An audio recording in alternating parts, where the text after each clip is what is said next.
So, we've all heard of The Merchant of Venice, right? And technically, it's one of Shakespeare's comedies. But let's be honest, does it really feel like a comedy? For centuries, audiences have walked away from this play feeling, well, kind of weird about it. Today, we're going to dig into why this play, with its really tough questions about justice, mercy, and prejudice, is still one of his most complex and controversial works. And let's just get right to the heart of it, the one question that drives this entire thing.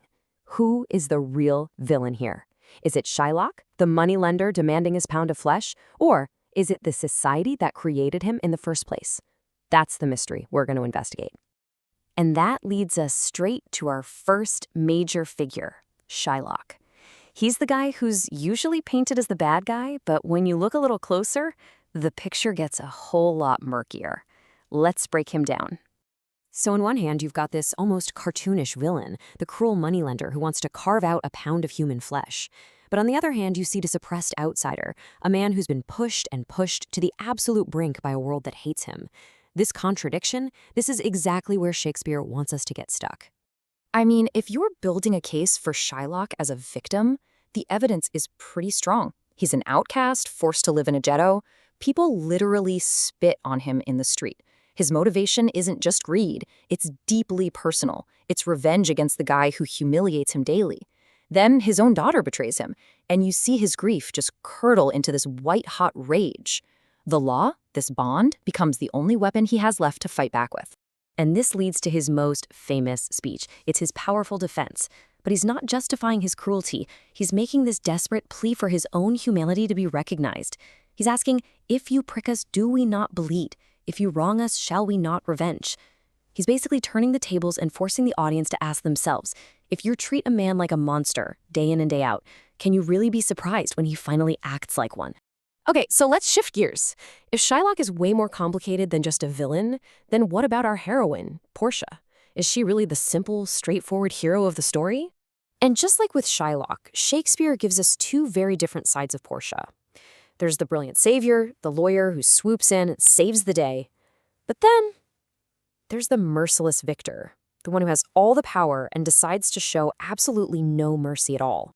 Portia's whole story arc is fascinating. She starts the play completely powerless, you know? Her dead father's will controls her entire life. She can't even choose who she marries. So what does she do? She takes control. She disguises herself as a man, Balthazar, and walks right into the male-dominated world of a Venetian courtroom. She proceeds to prove she's smarter than every single person in that room, but she has to do it while wearing a pair of breeches just to be taken seriously.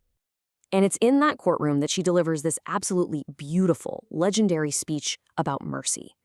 She argues that mercy isn't something you can force, it's a divine gift, a blessing to both the person who gives it and the person who receives it. It's like the moral high point of the entire play. But just hold that thought, because here's the massive paradox. After that incredible speech, what does she do? She shows Shylock zero mercy. Not an ounce. She uses a clever legal loophole not just to beat him, but to completely and utterly destroy him, taking his money and even forcing him to abandon his religion. It is a devastatingly cruel moment, and it makes us question everything we thought we knew about our heroine. Now, to really get a handle on these characters, we have to understand the worlds they come from. Shakespeare brilliantly sets up two totally different locations on stage to show us two completely different sets of values. Take a look at this contrast. You've got Venice, the cold, commercial, male-dominated world of business and law and conflict. The props here are things like money bags and knives. Then you have Belmont, Portia's home. It's a romantic, musical, almost magical fairy tale world. Its props are caskets and rings. Here's the thing, though. The cold, hard cash from Venice is what funds the fairy tale in Belmont. These two worlds are on a collision course. And that collision happens, of course, in the courtroom. And that's where the play's central theme really comes into focus. The law isn't just about justice. It's a weapon. And it's all about who knows how to wield it better. And here, the battle lines are drawn so clearly. Shylock, the outsider, he clings to the letter of the law, the exact words on the page, because that's the only power he has. But Portia, the ultimate insider, she's a master of twisting the interpretation of the law. So even though they have different goals, their method is exactly the same. They are both weaponizing the legal system. The trial scene is just a masterclass in tension. First, Shylock makes his chilling demand. Then Portia makes her eloquent plea for mercy. When that fails, she pulls out this brilliant loophole. The bond says he can have a pound of flesh, sure, but it says nothing about spilling a single drop of blood. And in that instant, everything flips. The law, Shylock's one and only weapon, is turned back on him with absolutely brutal force. So what does this all add up to? A story where a mean villain gets what he deserves and the heroes live happily ever after? Not exactly. And that brings us to the final verdict on what kind of play this really is. So here's the big takeaway. The best way to understand The Merchant of Venice isn't as a comedy. It's what scholars call a problem play.